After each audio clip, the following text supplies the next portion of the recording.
Thank you for joining me. My name is Ken Raggio, and today's Bible lessons are in the second part of Daniel chapter 11. We've been explaining the prophecies of Daniel pertaining to the kings of the north and south. The kings of the north referred to the Seleucid Empire up in the territory of Syria and modern Turkey, and the king of the north spoke of the Egyptian Empire in the south. There were many prophecies we talked about in the last lesson. Today we continue with these explicit prophecies that Daniel gave that would be fulfilled in this period between the Old and New Testaments, what some people call the silent years. Antiochus of Syria, up the king of the north area, contemplated invading Egypt, which is the king of the south. But instead he gave his daughter Cleopatra to marry Ptolemy V in 193 BC, hoping that he would subvert Egypt through his daughter Cleopatra.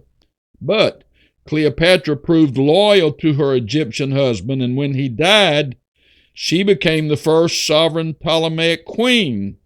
The Egyptians called her the Syrian, but Daniel prophesied it over 300 years before. Daniel 11:17, he said, "He," speaking of Antiochus, "shall also set his face to enter with the strength of his whole kingdom, and upright ones with him. Thus shall he do, and he shall give him the daughter of women." That spoke of Cleopatra, corrupting her, but she shall not stand on his side, neither be for him. These are such amazing prophecies that Daniel prophesied concerning Cleopatra and Egypt. Meanwhile, Daniel also prophesied the Romans' victory over Syria. Antiochus the Great, who was Antiochus III, refocused his military efforts from controlling Egypt to conquering Greece and the islands of the Mediterranean Sea.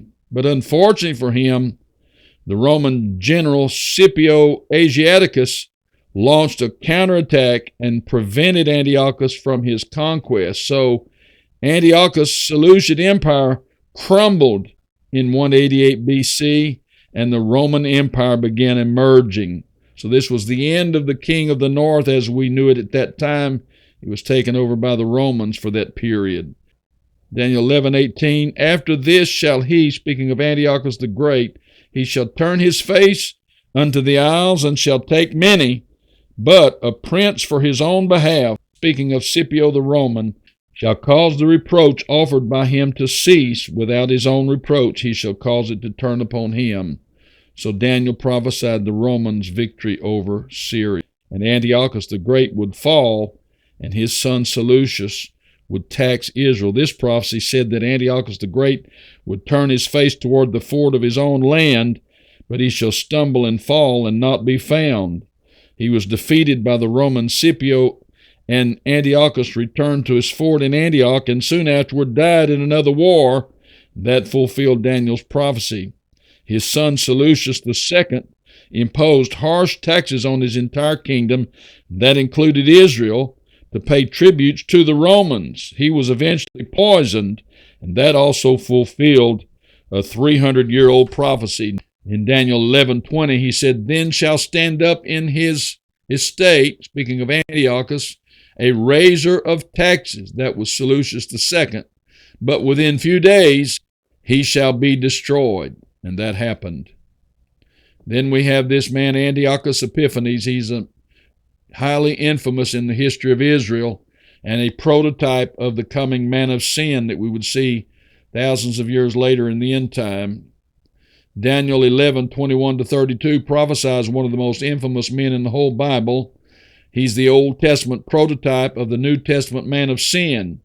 In his day, he committed an abomination of desolation in the temple during the Maccabean period between the Old and New Testaments. His name was never mentioned in the Bible, but it was Antiochus Epiphanes. He was the king of Syria. Daniel 11:21, 28, and 31 said, "There shall stand up a vile person. His heart shall be against the holy covenant.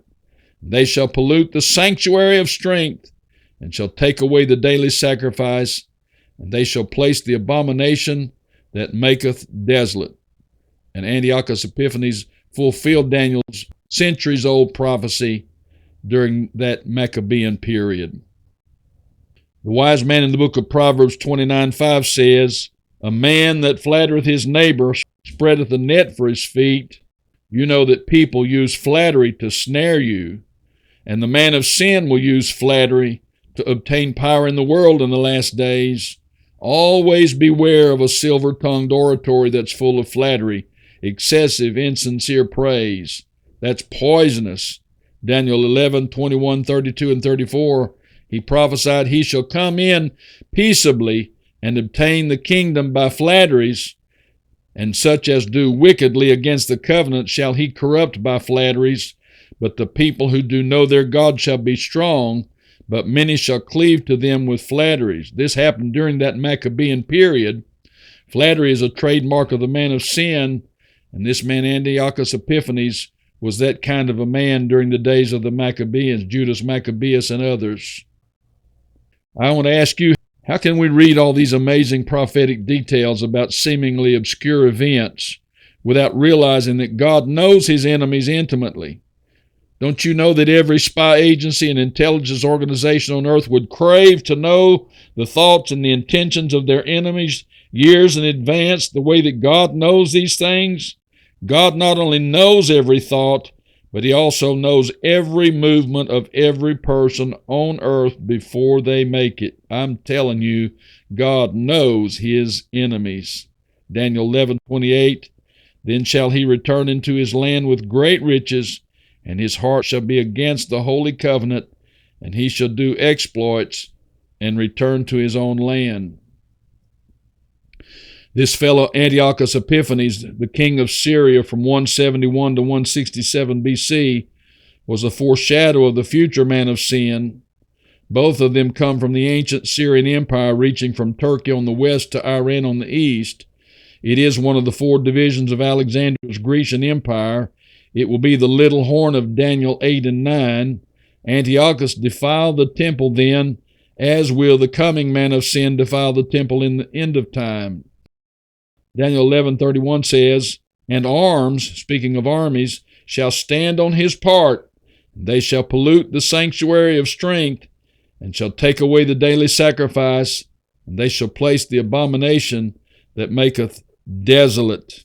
That all had to do with the kingdom of the coming man of sin in the days of the Maccabees. Let me talk about the Maccabees for a moment. Before the Roman iron legs in Daniel's statue, before that period, on Nebuchadnezzar's image was a period involving the four divisions of the Grecian Empire. One division was Syria, called the King of the North. Antiochus Epiphanes of Syria invaded Judah. He deposed Oneness the high priest, and the prophecy had said, Oneness shall be broken. Then he placed a statue of Zeus in the holy temple in Jerusalem. He offered swine's flesh on the altar, and Mattathias, the successor high priest, and his son Judas Maccabeus finally raised up an army called the Maccabees and fought valiantly against the Syrians. That was what was prophesied in Daniel 11:32. The people that do know their God shall be strong and do exploits, yet they shall fall by the sword. That prophecy was fulfilled in ancient times when the Maccabees went to war against the Syrians. Much has been said about the power of one. One person can make a big difference. When the entire Syrian army was against Jerusalem in that day, one man named Judas Maccabeus rallied an army of God-fearing Jews who were willing to die for a righteous cause and to defend all that is holy from a tyrant.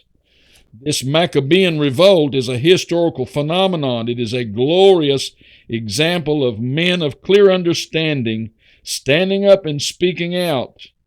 Now more than ever before, righteous men must be heard, even if they have to die for the cause. Daniel 11:33 said, they that understand among the people shall instruct many. May God give us strong men like the Maccabees in these last days. Now we see suddenly the prophecies of Daniel chapter 11 turn. This is a pivotal point in chapter 11 from the ancient events to future coming events in the last days. The phrase shows up here, the time of the end. Verses 21 to 34 described events between the Jews and the Assyrian king Antiochus Epiphanes, who was an Old Testament type of the Antichrist, who committed abominations in the temple back in those days. But beginning in Daniel 11:35, the prophecies are now referring to a future Assyrian, which is the area of Turkey and Syria. This future Assyrian king, the coming man of sin. Daniel specifically said that these prophecies pertain to the time of the end. So we're not talking about the Maccabean period anymore. Daniel 11:35 begins talking about the end times. He said, even to the time of the end, because it is yet for a time appointed. So Daniel's prophecies in chapter 11, verses 21 to 32, describe the struggles that eventually occurred between the Syrian king Antiochus Epiphanes and saintly Jewish heroes, the Maccabeans, who resisted the Syrians under Antiochus for committing abominations in the temple around 170 BC. Similarly, great saints in the last days will also make a brave stand against the final man of sin as he defiles and opposes everything that is divine and holy. Many people will be purged and purified during that time. We're talking about saints and heroes and martyrs in the last days. This is Daniel 11:35. Some of them of understanding shall fall, to try them and to purge and to make them white, even to the time of the end. And our last point today is that white means purified in the tribulation. Listen, in Revelation 3:18, an angel delivered a message for the church to John, saying, I counsel thee to buy of me gold tried in the fire, that thou mayest be rich, and white raiment, that thou mayest be clothed. In Revelation 7:4, the angel told John, these are they which came out of great tribulation, and have washed their robes and made them white in the blood of the Lamb. And so in Daniel 11:35, it says, some of them of understanding shall fall, to try them, to purge, and to make them white. And then in chapter 12, verse 10, he said, many shall be purified and made white and tried. So even in the great tribulation, some will be made white through their suffering for the will and purpose of God. Those are our lessons for today. We'll continue with these lessons in the next video. I hope you'll join me. God bless you and save your eternal soul in Jesus' name. Thank you for watching. Please like and share and follow me on Facebook, Twitter, MeWe, Gab, CloudHub, BitChute, Rumble, YouTube, Telegram, Truth Social, Instagram, and LinkedIn. Visit my website at KenRaggio.com for thousands of pages of Bible articles on every subject. Subscribe to receive my daily Bible studies by email. Go to Amazon, search for books by Ken Raggio. You'll see my daily Bible companion, 5,000 lessons almost from every chapter of the Bible, 2-volume set, Old and New Testaments. Get the Daniel prophecies, God's plan for the last days, 726 pages with footnotes, 175 photos, one of the most powerful prophecy teachings anywhere. Get the greatest doctrines of the Bible. Get praying on purpose, praying for results, how men prevail with God. Get Long Winding Road, my very personal story, and Treasures of Darkness, how to see the glory of God in your darkest trials. Click the link below if you want all 9 books for only $125 here in the United States only. And please donate through the link below, and then share these videos with your friends, and I'll see you next time. Good night.